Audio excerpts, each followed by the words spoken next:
Selamat pagi anak-anak. Pada kesempatan kali ini kita akan membahas mengenai peradaban Inka, yaitu peradaban yang berada di wilayah selatan dari Meksiko.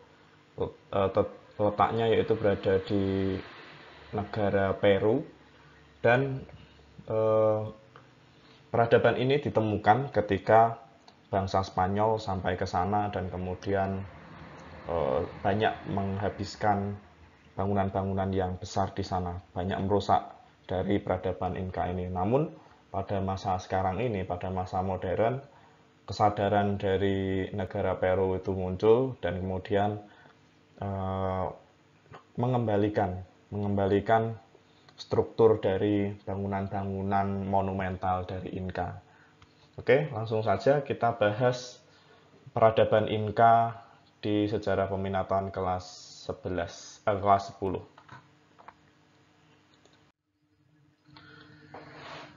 Pernahkah kalian lihat bangunan ini? Ini adalah bangunan Machu Picchu, sebuah bangunan yang berada di pegunungan Andes di wilayah Peru. Andes itu merupakan pegunungan yang menjulur dari wilayah utara ke selatan di negara Peru.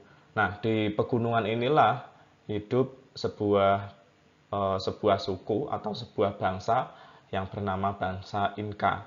Jadi, hidupnya bangsa Inka itu berada di wilayah lereng-lereng gunung seperti ini. Nah, ini adalah bangunan monumental yang dimiliki oleh bangsa Inka, di mana bangunan-bangunan ini bangunan yang sudah rusak, yang dirusak oleh bangsa Spanyol ketika kedatangan atau invasi mereka ke wilayah Machu Picchu. Nah, kalau ini adalah hewan endemik atau khas dari Machu Picchu, yaitu ilama.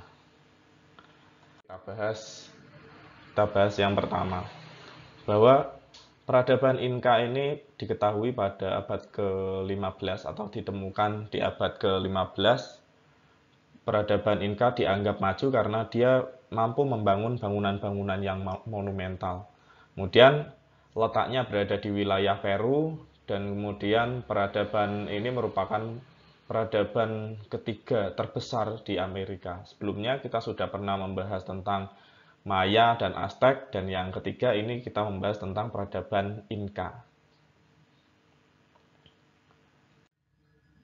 Kondisi lingkungan dari bangsa Inka atau peradaban Inka.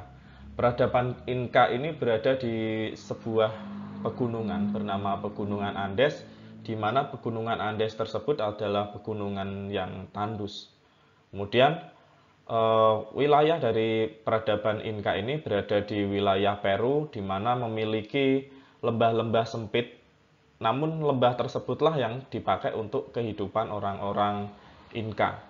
Kemudian iklim dari Peru ini adalah iklim subtropis atau iklimnya dingin. Kemudian di tempat ini bisa ditanami oleh tanaman-tanaman khas dari Peru yang tumbuh subur di sana.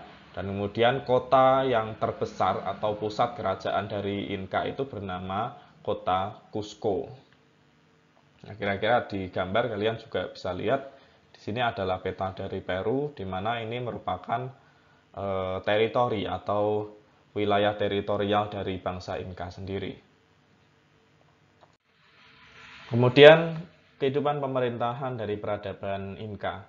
Peradaban Inka ini dipimpin oleh satu orang pemimpin atau satu orang raja, di mana pola pemerintahan dari raja tersebut itu berkuasa secara mutlak. Apa yang dimaksud berkuasa secara mutlak? Pola kekuasaan mutlak itu rakyat atau katakanlah dewan itu tidak bisa eh, menghalangi dari apa yang diinginkan oleh raja. Jadi raja itu tidak bisa dihalang-halangi apapun kehendaknya. Nah, kemudian raja tersebut itu bernama Sapa Inka. Dari tahun 1438 secara berturut-turut ada tiga Sapa Inka. Tiga Sapa Inka berarti ada Sapa Inka pertama, ada Sapa Inka kedua, dan Sapa Inka ketiga. Sapa Inka yang pertama yaitu bernama Pacakuti, kemudian Sapa Inka kedua adalah Topa Inka, dan kemudian Sapa Inka ketiga ada Huayna Capac. Kemudian yang mencapai masa tertinggi dari peradaban bangsa Inka itu adalah Pachacuti, di mana Pachacuti ini dia mampu menyatukan suku Indian yang berada di wilayah sekitar Peru. Pachacuti ini dia memimpin sejak tahun 1438 sampai 1471.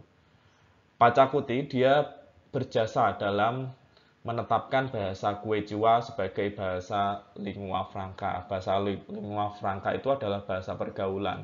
Kalau kita ingat-ingat, di Indonesia ketika masa kerajaan Hindu-Buddha itu juga punya lingua franca. Lingua franca bangsa Indonesia atau lingua franca bagi orang-orang pelayaran itu menggunakan lingua franca bahasa Melayu. Kemudian Pachacuti juga membuat undang-undang baru di mana undang-undang ini sangat ketat sekali. Apabila undang-undang ini dilanggar, katakanlah dengan kejahatan dan lain-lain, maka akan diberi hukuman berat.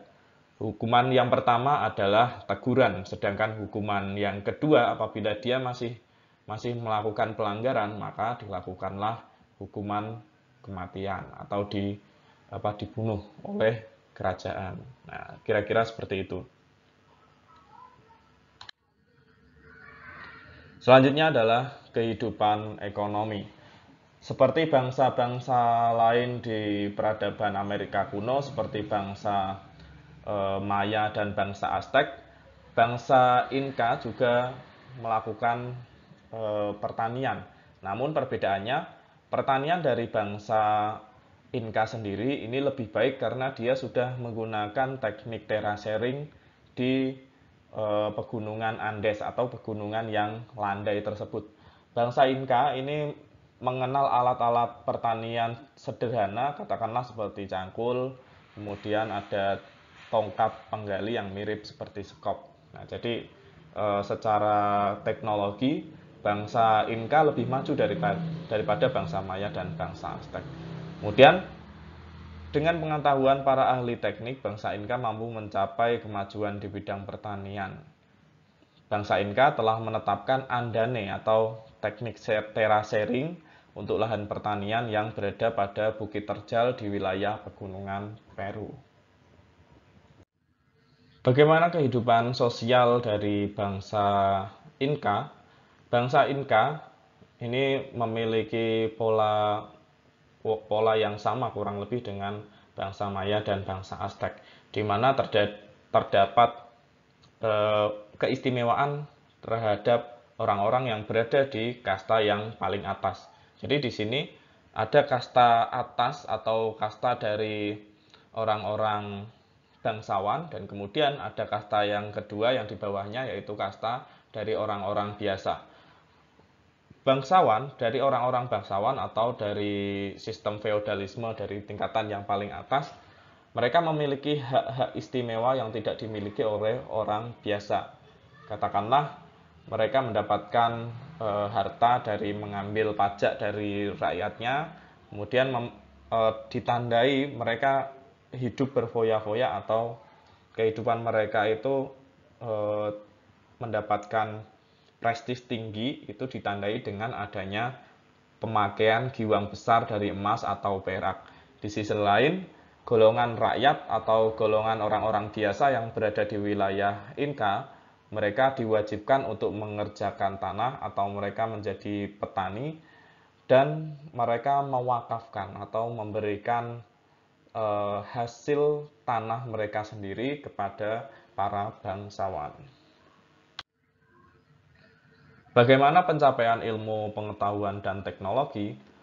Bangsa Inka ternyata sudah mencapai teknologi yang tinggi pada masanya. Jadi jangan bandingkan dengan masa sekarang. Pada masanya mereka mencapai kehidupan yang sangat tinggi, ditandai dengan adanya beberapa penemuan. Contohnya seperti bangunan Machu Picchu, atau bangunan ini yang merupakan bangunan monumental dari orang-orang Aztec. Bangunan Machu Picchu ini didirikan di atas ketinggian 600 meter di atas permukaan laut, letaknya yaitu di atas lembah Sungai Urubamba. Kemudian yang melakukan pembangunan dari bangunan Machu Picchu ini adalah orang-orang biasa, di mana mereka menggali berbagai bongkahan batu granit dan kemudian dibawa ke wilayah atas. Nah, ini dilakukan oleh para pekerja dari bangsa Inka. Kemudian di sisi lain mereka juga mengenal sebuah tulisan, namun tulisannya ini berbeda dengan bangsa-bangsa lain. Kalau bangsa-bangsa lain mungkin membuat tulisan di atas kertas, di atas batu, di atas tanah liat, atau mereka membuat sebuah hieroglif. Tapi di sini kalau bangsa Inka, mereka menggunakan tulisan atau membuat catatan itu berupa tali temali. Nah, bentuk tulisan tali temali ini dinamakan kuipu atau seuntai tali dengan beberapa tali menggantung. Jadi pola tulisannya itu menggunakan tali yang dibentuk sedemikian rupa. Kalian bisa lihat di gambar yang Pak Ardi tayangkan di nomor 3 ini. Oke, Pak Ardi rasa cukup sekian materinya. Materi mengenai peradaban Inka. Apabila ada yang kurang jelas mengenai penjelasan yang Pak Ardi berikan, bisa bertanya langsung melalui komentar atau bisa DM langsung ke Pak Ardi ke nomor WhatsApp yang sudah Pak Ardi berikan di Google Classroom. Oke, cukup sekian. Wassalamualaikum warahmatullahi wabarakatuh.